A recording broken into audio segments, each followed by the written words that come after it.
दिल्ली के चर्चित शराब नीति घोटाले के मामले में अंततः ईडी ने मुख्यमंत्री अरविंद केजरीवाल को 21 मार्च को गिरफ्तार कर लिया और अब उन्हें तिहाड़ जेल में भेज दिया गया है। बीते 2 नवंबर 2023 से लेकर 21 मार्च 2024 के बीच केजरीवाल को ईडी ने 9 समन जारी किए थे, लेकिन दिल्ली के मुख्यमंत्री एक बार भी ईडी के सामने पेश नहीं हुए और हर बार किसी न किसी बहाने से ईडी के नोटिस को नजरअंदाज किया। भ्रष्टाचार के आरोप में गिरफ्तार हुए अरविंद केजरीवाल ने हाई कोर्ट में भी गिरफ्तारी से सुरक्षा के लिए अपील की थी, जिसे उच्च न्यायालय ने खारिज कर दिया था। इसके बाद ही केजरीवाल की गिरफ्तारी का रास्ता पूरी तरह तय हो चुका था। आइए जानते हैं केजरीवाल का पूरा नेक्सस। मैं हूं शुभम उपाध्याय और आप देख रहे हैं द नैरेटिव।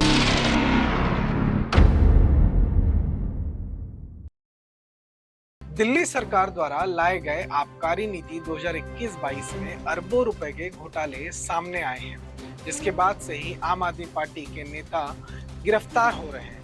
बीते वर्ष दिल्ली के उप मुख्यमंत्री एवं आबकारी मंत्री मनीष सिसोदिया भी गिरफ्तार हो चुके हैं। मनी लॉन्ड्रिंग के मामले में ईडी इस मामले की जांच कर रही है, जिसके तहत आरोपियों की गिरफ्तारी में अरविंद केजरीवाल का नाम खुलकर सामने आया है।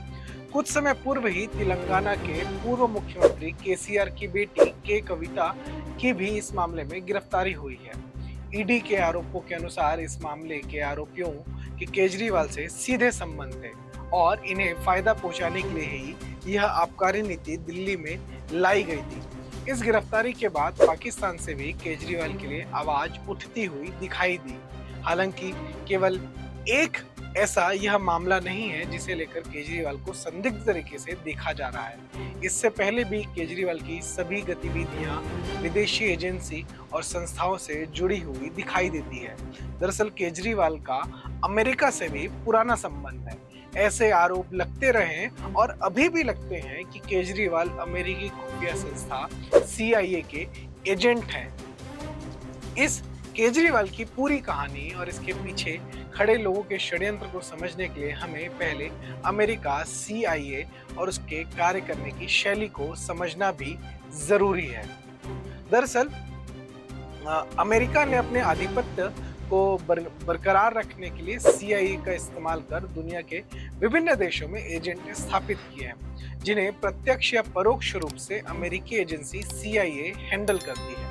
इसके लिए अमेरिकी संस्था फोर्ड फाउंडेशन और रॉकफेलर ब्रदर्स फंड का उपयोग किया जाता है, जिसके माध्यम से रेमन मैग्सेसे जैसे पुरस्कारों को वित्त पोषित भी किया जाता है।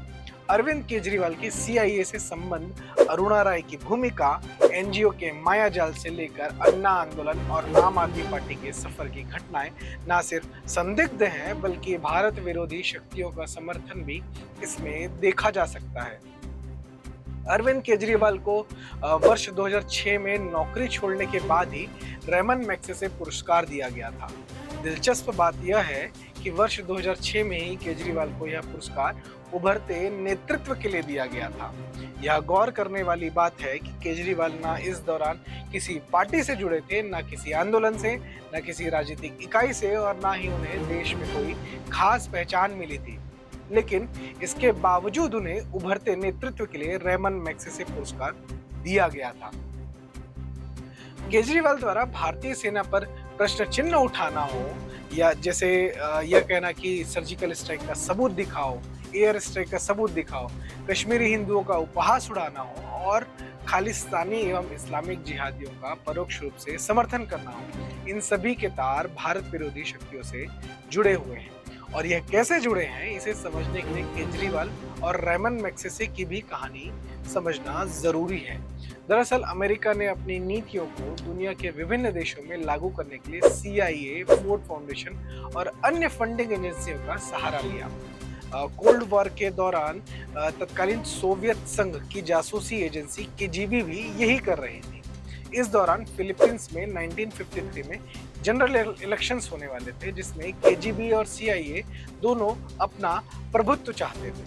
CIA ने इस दौरान रेमन मैग्सेसे नामक एक व्यक्ति को अपना एजेंट बनाया और उसे राष्ट्रपति पद पर खड़ा करवाया। पूरे देश में उसकी ब्रांडिंग एक ईमानदार और प्रगतिशील नेता के रूप में की गई। ऐसा माना जाता है कि मैक्सेसे की छवि निर्माण में अमेरिका ने लगभग उस समय $5 मिलियन खर्च कर दिए थे। CIA के तत्कालीन अधिकारी एडवर्ड लेंसले के नेतृत्व में इस अभियान को अमेरिका ने किया था और इस पूरे घटनाक्रम की पुष्टि खुद लेंसले ने 1972 में एक मीडिया इंटरव्यू में की थी। इसमें सबसे दिलचस्प बात यह है कि ठीक अरविंद केजरीवाल की तरह रेमन मैग्सेसे का कोई राजनीतिक इतिहास नहीं था। अरविंद केजरीवाल की तरह ही उसकी कथित ईमानदार और प्रगतिशील होने की छवि गढ़ी गई। जिस तरह नरेंद्र मोदी की छवि धूमिल करने का षड्यंत्र वर्तमान में कम्युनिस्ट शक्तियां और केजरीवाल के लोग करते हैं, ठीक उसी तरह फिलीपींस के तत्कालीन राष्ट्रपति क्वायरिनो की छवि को धूमिल करने के लिए यह प्रचारित किया गया कि वह भाषण देने से पहले ड्रग्स का सेवन करते हैं। इसके बाद प्रोपेगेंडा से गढ़ी गई छवि के कारण रेमन मैग्सेसे ने 2/3 बहुमत से जीत हासिल की। यदि भारत के संदर्भ में देखें तो यही स्थिति दिल्ली विधानसभा चुनाव के दौरान देखी गई थी, जहां केजरीवाल ने लगातार 2 चुनावों में अप्रत्याशित जीत हासिल की। अब ऐसा है कि वर्ष 1957 से रेमन मैग्सेसे अवार्ड दिया जा रहा है, जिसमें पर्दे के पीछे से फोर्ड फाउंडेशन और रॉकफेलर ब्रदर्स फंड की भूमिका रहती है। यह पुरस्कार मुख्य रूप से उन्हें दिया जाता है जो अपने देश में अमेरिकी नीतियों के पक्ष में माहौल बनाते हैं, अपने देश की नीतियों को अमेरिका के हित की ओर प्रभावित कर सकते हैं या देश की चुनी हुई सरकारों को भ्रष्टाचार या अन्य मुद्दों को लेकर अस्थिर कर सकते हैं। इसके अलावा देश में राजनीति के साथ साथ सामाजिक अस्थिरता भी खड़ा कर सकते हैं। वर्ष 2006 में केजरीवाल को यह पुरस्कार दिया गया था और ऐसा माना जा सकता है कि CIA ने भारत में भी अपना एक रेमन मैग्सेसे खड़े करने की योजना बनाई थी, क्योंकि इसके बाद केजरीवाल की संस्था और फोर्ड फाउंडेशन के संबंध और इनके बीच के कुछ फाइनेंशियल लेन देन भी सामने आए। दरअसल वामपंथी कार्यकर्ता जो कम्युनिस्ट एक्टिविस्ट है अरुणा राय, उसके अरविंद केजरीवाल से काफी अच्छे संबंध रहे हैं। अरुणा राय भारत में NGO का जो मायाजाल है उसकी एक महत्वपूर्ण इकाई है। केजरीवाल ने NGO की व्यवस्थाओं को लेकर सारे गुर अरुणा राय से ही सीखा है। अरविंद केजरीवाल ने वर्ष 2002 में फोर्ड फाउंडेशन से अपने NGO संपूर्ण परिवर्तन के लिए एक बड़ी रकम हासिल की थी। फोर्ड फाउंडेशन ने केजरीवाल की संस्था को उस दौरान $80,000 दिए थे। यह वह दौर था जब केजरीवाल स्वयं एक शासकीय कर्मचारी थे, अतः यह एक गैर कानूनी कृत्य था। केजरीवाल ने स्टडी लीव लेकर भी अपने NGO के लिए कार्य किया, जो कि एक इलीगल एक्टिविटी थी। वहीं वर्ष 2006 में विश्व बैंक ने भी केजरीवाल की संस्था को फंड दिया और इसके बाद केजरीवाल ने अपनी नौकरी छोड़ दी। हालांकि उनका त्यागपत्र तब तक स्वीकार नहीं हुआ था। इसके बाद 2006 में ही केजरीवाल को रेमन मैग्सेसे पुरस्कार दिया गया या दिलवाया गया। इसके बाद केजरीवाल ने एक और NGO का गठन किया जिसका नाम कबीर रखा और डॉक्यूमेंट्स के अनुसार इसका गठन 15 अगस्त 2005 को किया गया। इस दौरान भी केजरीवाल एक गवर्नमेंट सर्विस में थे। फोर्ड फाउंडेशन ने अपने जो फाइनेंशियल डॉक्यूमेंट्स हैं उसमें इस बात का उल्लेख किया था कि उन्होंने केजरीवाल की संस्था कबीर को 2005 में $1,72,000 और 2008 में $1,97,000 का अनुदान दिया था। इसके अलावा केजरीवाल ने वर्ष 2004 में अशोका नामक संस्था से भी फेलोशिप हासिल की थी। अशोका एक अमेरिकी संस्था है जो कोल्ड वॉर के समय से ही अमेरिका के लिए विश्व भर में ह्यूमन रिसोर्स एकत्रित करने का काम कर रही है, जो अमेरिकी नीतियों का पक्ष ले सके। अमेरिकी संस्थाओं के साथ साथ अमेरिकी पक्षधर नीदरलैंड के दूतावास की ओर से भी केजरीवाल की संस्था को अनुदान प्राप्त हुआ था। दरअसल नीदरलैंड्स भी अपने दूतावासों के माध्यम से संबंधित देशों में अमेरिकी यूरोपीय हस्तक्षेप बढ़ाने के लिए वहां के विभिन्न NGO को अनुदान देती है। पायनियर की एक रिपोर्ट के अनुसार नीदरलैंड दूतावास ने तत्कालीन गुजरात सरकार, नरेंद्र मोदी तब मुख्यमंत्री थे, उनको अस्थिर करने के लिए विभिन्न भारतीय गैर सरकारी संस्थाओं को 2008 से 2012 के बीच लगभग 9 करोड़ रुपए से अधिक की फंडिंग की थी। दिलचस्प बात यह है कि यह फंडिंग हिवोस नामक एक डच एनजीओ से की गई थी और इस संस्था को भी फोर्ड फाउंडेशन के द्वारा अनुदान दिया जाता है। नीदरलैंड की संस्था द्वारा दिए गए अनुदान में अरविंद केजरीवाल की संस्था भी शामिल थी। हिवोस के बारे में यह भी जानना जरूरी है कि यह विभिन्न देशों के उन संस्थाओं को फंडिंग करती है जो अपने देश में अमेरिकी यूरोपीय नीतियों के हित में कार्य कर सकते हैं। इसके अलावा एक संस्था और है जिसका नाम है पनोस। यह एशियाई देशों में मीडिया को फंडिंग करती है ताकि यूरोपीय और अमेरिकी हितों का पक्ष लिया जा सके। इस संस्था का गठन अमेरिका और यूरोपीय देशों ने कर रखा है।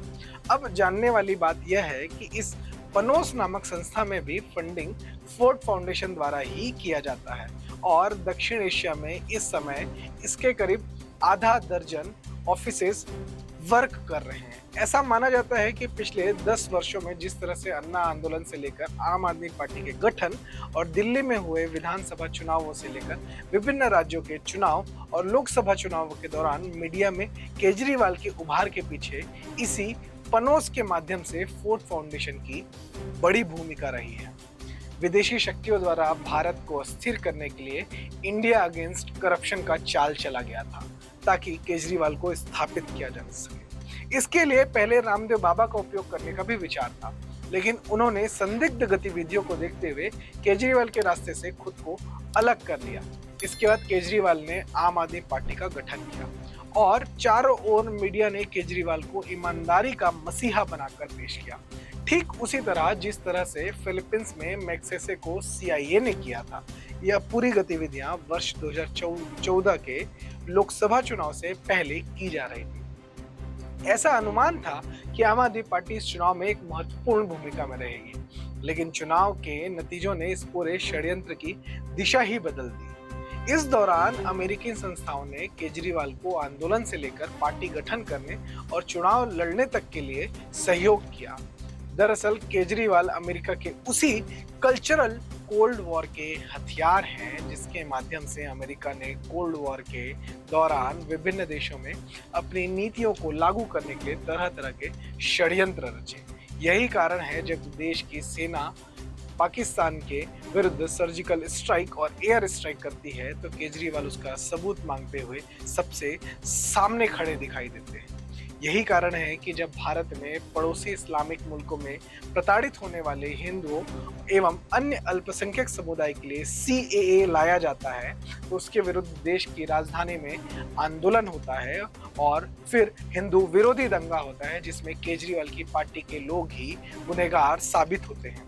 वर्तमान में पंजाब में खालिस्तानी भावनाओं को तूल देने से लेकर विभिन्न देश विरोधी गतिविधियों में शामिल केजरीवाल क्या सच में CIA के एजेंट हैं, और यदि यह सच है तो देश के जन जन तक इसकी सच्चाई पहुंचनी चाहिए।